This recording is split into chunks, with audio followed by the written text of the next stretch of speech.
A severed head can remain conscious for up to 30 seconds after decapitation. A grotesque final half-minute where the eyes might blink. The lips attempt to speak, and a horrifying awareness lingers as life fades away. For Anne Boleyn, second wife of Henry VIII, and perhaps history's most famous beheaded queen, this chilling possibility was just one aspect of an execution that sanitized historical accounts have rendered almost merciful. The true story of Anne's final moments reveals a psychological torture far more disturbing than a simple swing of the sword. A calculated political spectacle designed to destroy not just her body, but her very identity and legacy. Her execution was not an ending. It was the final, brutal act in a methodical campaign of human erasure, a testament to a tyrant's power to rewrite reality itself. What you are about to hear is not the story you think you know. It is a descent into the cold, meticulous machinery of state-sponsored terror, where death was merely the culmination of a carefully orchestrated humiliation designed to unmake a queen, a woman, and a human being, piece by agonizing piece. The horror lies not in the blade, but in the calculation behind it, a chillingly modern tale of character assassination and psychological warfare played out on the bloody stage of Tudor England. By May 19, 1536, Anne Boleyn had already endured 17 days of a living nightmare. She was imprisoned in the very same apartments in the Tower of London, where, just 3 years earlier, she had slept in splendor, preparing for her magnificent coronation. The contrast was a deliberate and exquisitely cruel piece of psychological stagecraft, a constant, tangible reminder of how far and how fast she had fallen. The fortress that had been the backdrop to her greatest triumph was now to be the theater of her ultimate degradation. Her husband, King Henry VIII, a man who had torn his kingdom from the Catholic Church to possess her, now worked with that same obsessive energy to destroy her. He had grown tired of her sharp wit, her political intelligence, and most damningly, her failure to produce a male heir. He had found a new object of desire in the meek and pale Jane Seymour, and Anne, the great impediment to his new passion, had to be removed. But for a king who had declared himself supreme head of the church in England, a simple divorce was no longer enough. To marry Jane, he needed to prove that his marriage to Anne had never been valid in the first place, that it was a sham, an offense against God. He needed to not just discard her, but to annihilate her legitimacy, and by extension, the legitimacy of their daughter, Elizabeth. This required a legal spectacle of overwhelming force, a tidal wave of accusations so shocking and so vile that they would utterly destroy her character in the eyes of his people and the world.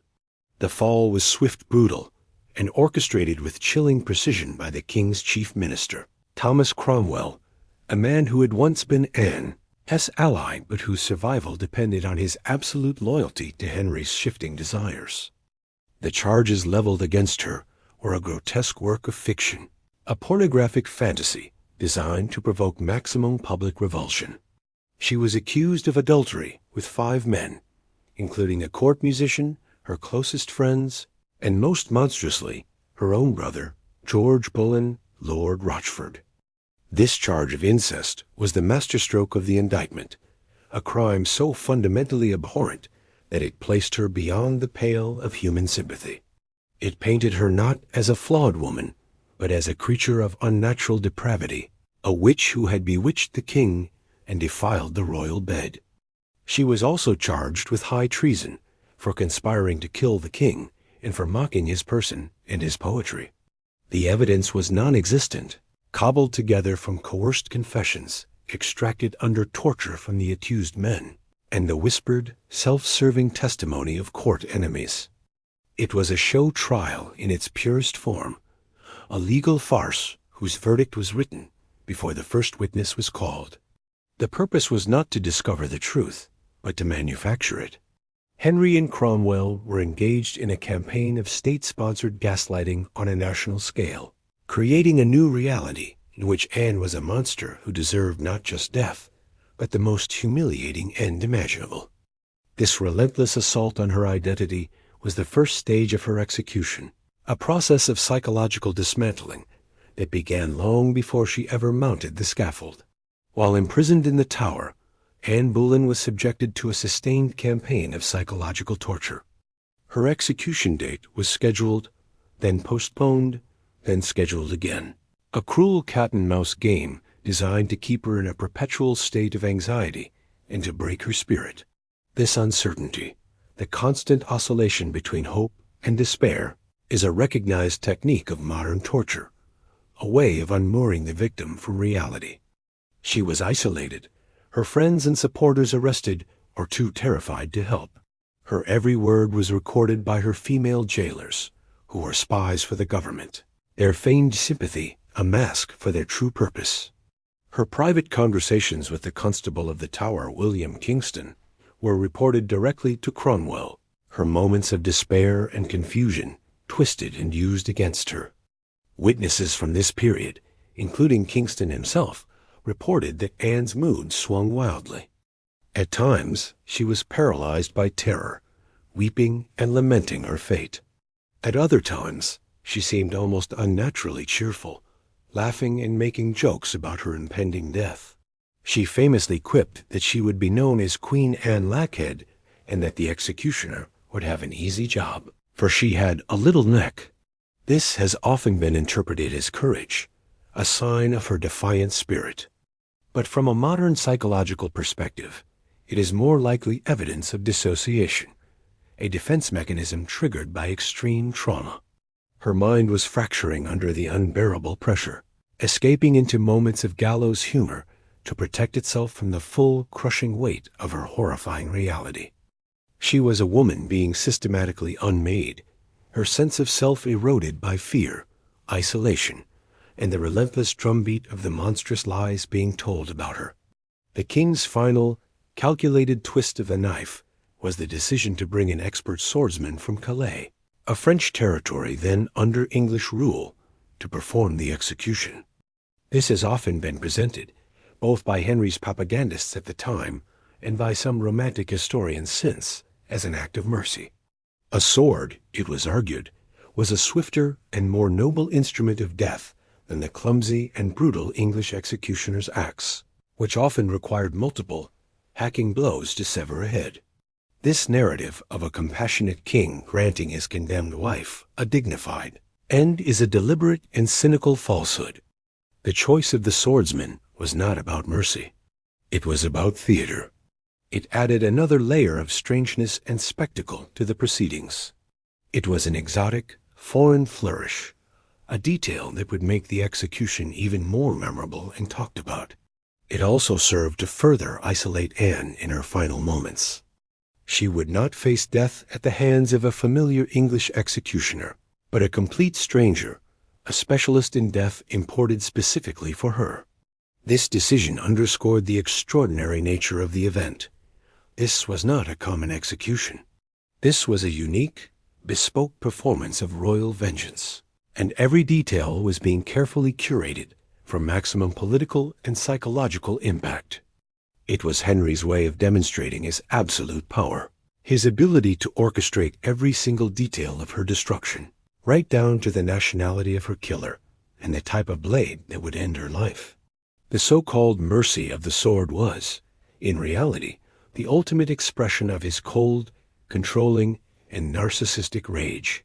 The morning of May 19th dawned bright and clear, a stark and beautiful contrast to the dark deed about to be performed. Anne had spent most of her final night in prayer with her almoner. Sleep had been impossible. Tower records indicate she requested the sacrament at 2 a.m, a desperate attempt to find spiritual solace as her earthly time ran out. By the time the Constable of the Tower, Sir William Kingston, came to collect her shortly before 9 o'clock, she was in a state of heightened, almost feverish calm, the calm of a person who has passed through the storm of terror and reached a place of exhausted resignation. She was led from the Queen's apartments in the royal palace block of the Tower, a short but profoundly symbolic walk. The route took her across the open space of Tower Green, where a new and unusual scaffold had been erected. This was not a public execution in the usual sense. The spectacle at Smithfield, with its roaring, carnivalesque mob, was deemed unsuitable for a queen, even a condemned one. The audience was to be a select group of about 1,000 people, courtiers, city officials, and nobles, a carefully curated list of witnesses who would carry the tale of this day back into the heart of the English establishment. As she walked, she would have seen their faces, the same faces that had bowed to her in her years of triumph, now staring at her with a mixture of pity, fear, and morbid curiosity.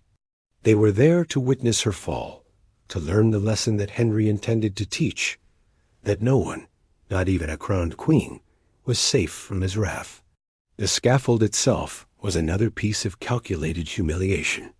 Contrary to the towering platforms of popular imagination, the structure built for Anne was deliberately low to the ground. This was not an accident. A high scaffold granted the condemned a degree of elevation, a final moment of prominence. By keeping her close to the level of the crowd, she was denied this last shred of dignity. She would mount only a few steps to a platform strewn with fresh straw to absorb the blood. On the platform stood the executioner from Calais, a silent, black-clad figure, his face hidden by a mask, his great, two-handed sword likely concealed in the straw, or held by an assistant, to be produced only at the final moment.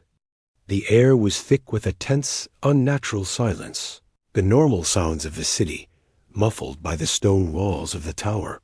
For Anne, this walk must have been the longest of her life, each step a step closer to the terrifying finality of the blade. She was the star of a meticulously produced snuff film, and the audience was waiting for the bloody climax. Standing on the low scaffold, with the masked French executioner waiting nearby, Anne was permitted to make a final speech. This was not an act of grace from the king, but a deeply ingrained tradition. The final words of the condemned were considered a crucial part of the ritual of justice. However, Anne knew that her words were being spoken in a minefield. Her daughter, Elizabeth, was now a motherless child, declared a bastard, her future hanging by the slenderest of threads. A single defiant word from Anne, a single accusation against the king, could seal her daughter's doom. Her final speech, therefore, is a masterpiece of constrained and coded communication, a testament to her political intelligence, even in the face of death. "Good Christian people," she began, her voice reportedly calm and steady, "I am come hither to die, for according to the law, and by the law, I am judged to die, and therefore I will speak nothing against it." This opening was a careful act of submission to the law, while pointedly not admitting to the crimes themselves. She was acknowledging the power that was killing her, without validating the lies that justified it. She went on to pray for the king, calling him a good, gentle, and sovereign lord, and urged the crowd to judge the best. This has often been read as a sign of her complete subjugation, or even a form of Stockholm Syndrome. But it was, in fact, her final, desperate act of maternal protection.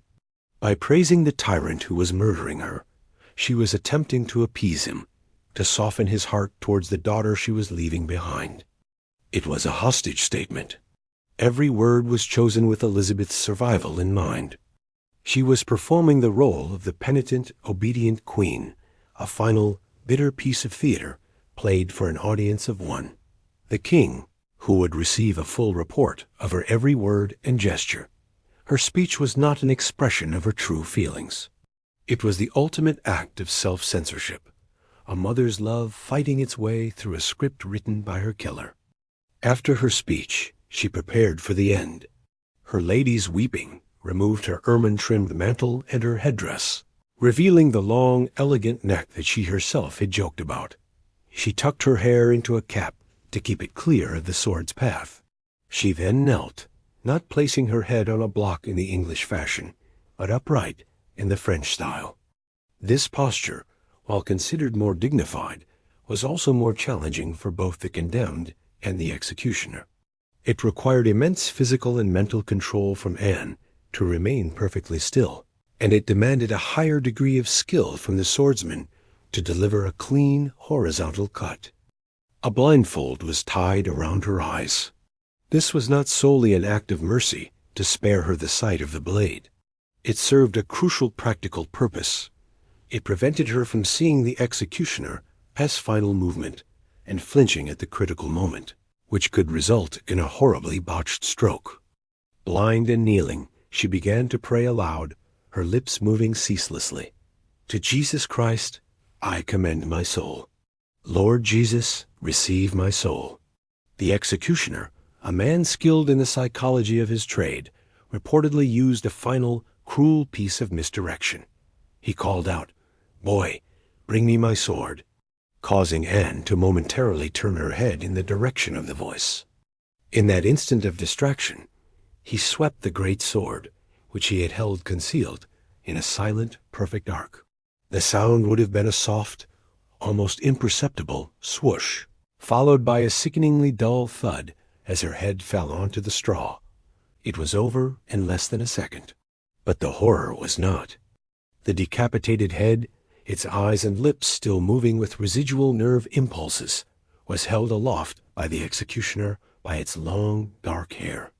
It was a ghastly trophy, the traditional gesture to show the crowd that the sentence had been carried out.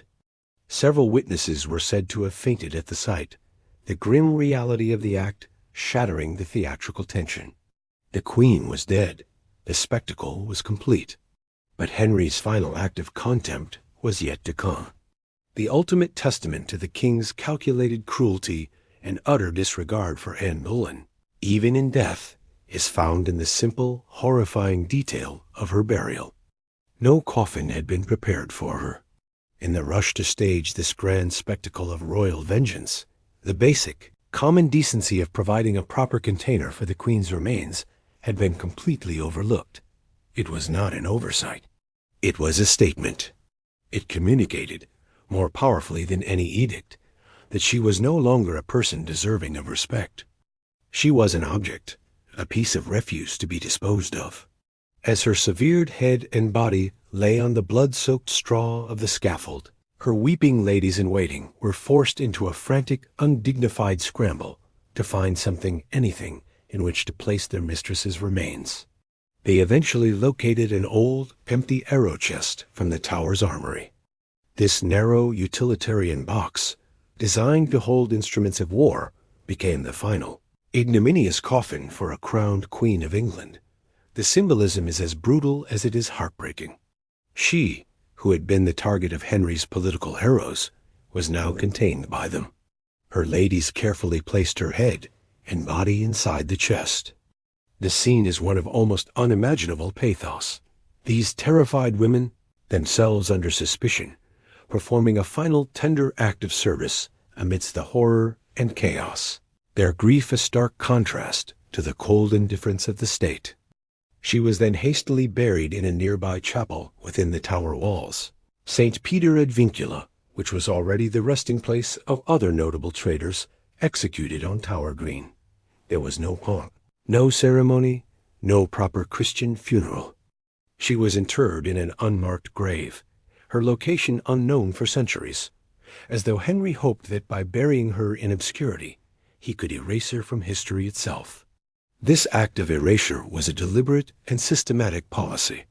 In the days and weeks following the execution, orders went out across the kingdom. Anne's portraits were to be taken down and destroyed. Her personal badge, the falcon, and her intertwined initials with the king, H and A, were to be chiseled off palace walls, obliterated from tapestries, and removed from every royal residence. Courtiers quickly learned that to even mention her name in the king's presence was to risk his dangerous fury. This was a damnatio memoria, a condemnation of memory, an ancient Roman practice of attempting to expunge a person from history. Henry did not just want Anne dead. He wanted her to have never existed. He was trying to execute her memory. The arrow chest, the unmarked grave, the destroyed portraits, they were all part of the same chilling project, the complete and total annihilation of the woman who had dared to captivate a king and then failed to satisfy him.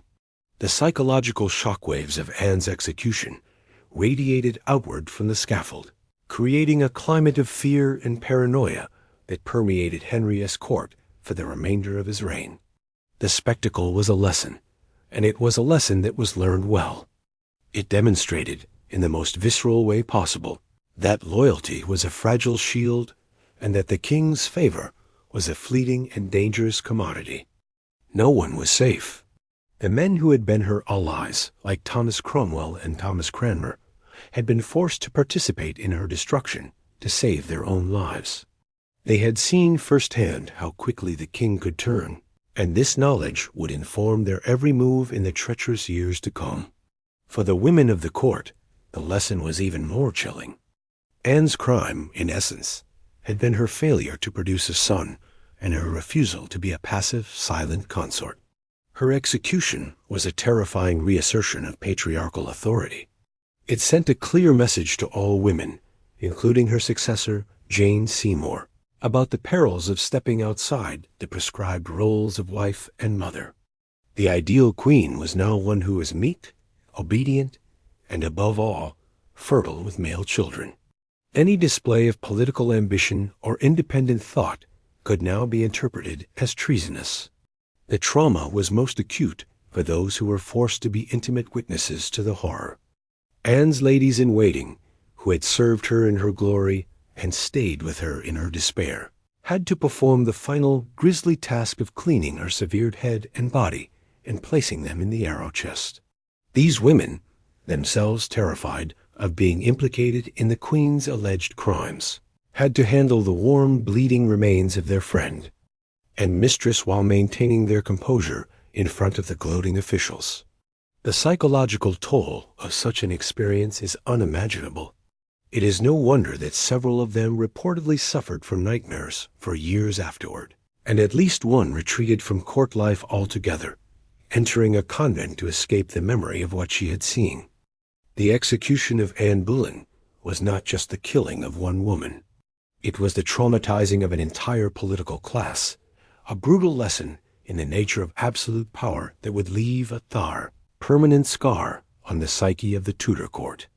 The most innocent and vulnerable victim of this entire orchestrated horror was a child not yet 3 years old, Anne's daughter, Elizabeth.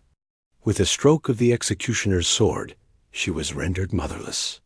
With a stroke of a bureaucrat's pen, she was rendered a bastard. Immediately following her mother's condemnation, Elizabeth was officially declared illegitimate, her title of princess stripped from her, and her place in the line of succession erased. The child who would one day become England's greatest monarch was, in an instant, a political and social non-entity. The cruelty of the state's reaction was swift and absolute. Elizabeth's grand household, appropriate for a king's heir, was dissolved almost overnight. Court records show her governess, Lady Margaret Bryan, writing desperate, pleading letters to Thomas Cromwell, begging for clothes and supplies for the little girl. She had been left with nothing, her servants dismissed, her status annihilated. Lady Bryan wrote that the child was put from that degree she was afore, and that she felt the shame of her mother's fall kingly, even at her tender age. This was a deliberate act of punishment, extending the king's vengeance to an innocent child. By stripping Elizabeth of her status, Henry was reinforcing the narrative that his marriage to Anne had been a sinful abomination. Elizabeth was the living proof of that incestuous union, and she had to be marginalized, pushed into the shadows. For a toddler, the experience would have been one of profound confusion and loss. Her mother simply vanished. The world of comfort and prestige she had known was suddenly gone, replaced by uncertainty and neglect. She was now a political problem, a potentially dangerous rallying point for those who still questioned the legitimacy of the king's actions. She would spend her childhood and adolescence navigating a treacherous world, her very existence a reminder of a scandal the court desperately wanted to forget. She learned from the very beginning the precariousness of power and the importance of self-control. The trauma of her mother's execution and her own subsequent fall from grace would profoundly shape her character and her reign. Her famous caution, her reluctance to marry, her mastery of political ambiguity, all of these can be traced back to the lessons learned in the shadow of the executioner's sword. The brutal treatment of Elizabeth reveals another, darker dimension of the horror surrounding Anne's death. The king's rage was not sated by the blood on the scaffold. It was a dynastic purge designed to erase a failed lineage and start anew. The little girl, cast into the wilderness of illegitimacy, was as much a victim of the execution as her mother. Her survival and eventual triumph are a testament to her own extraordinary resilience, but they cannot erase the cold, calculated cruelty that was visited upon her as a toddler, a final, spiteful act in her mother's tragic story. The man at the center of this web of cruelty, King Henry VIII, reacted to the death of his wife with a speed and callousness that is, even for a notoriously ruthless monarch, truly breathtaking. He was not present at the execution. Instead, he was waiting miles away, reportedly at Richmond Palace, for the news that the deed was done. A cannon shot from the tower was the prearranged signal that would announce Anne's death. Upon hearing it, Henry, who had been dressed for hunting, is said to have joyfully exclaimed, "It is done. The business is done. Uncouple the hounds and let us have a hunt." This story, whether literally true or a later embellishment, captures the essence of his reaction. There was no grief, no remorse, no sullen reflection. There was only relief and triumph. The obstacle had been removed. The business was complete. The very next day, he was formally betrothed to Jane Seymour. 11 days after that, on May 30th, 1536, less than 2 weeks after he had sent his second wife to the scaffold on trumped-up charges of incest and treason, Henry married his third in a quiet ceremony at Whitehall Palace. This haste reveals the execution for what it truly was, not the tragic conclusion to a love affair gone wrong, nor the just punishment for a treasonous queen, but a brutally pragmatic political expediency. Anne had failed in her primary duty to provide a male heir and had become an inconvenience. Therefore, she was liquidated and replaced. It was as simple and as monstrous as that. Her trial and execution were a piece of elaborate administrative and legal theater, designed to provide a post facto justification for an action the king had already decided upon. The personal tragedy of Anne, the terror of her final days, the horror of her death, all of it was completely subordinated to the cold logic of statecraft and dynastic ambition. Henry's actions in the days following the execution are those of a man utterly devoid of empathy, a tyrant so consumed by his own desires that he viewed other human beings as mere instruments to be used and discarded.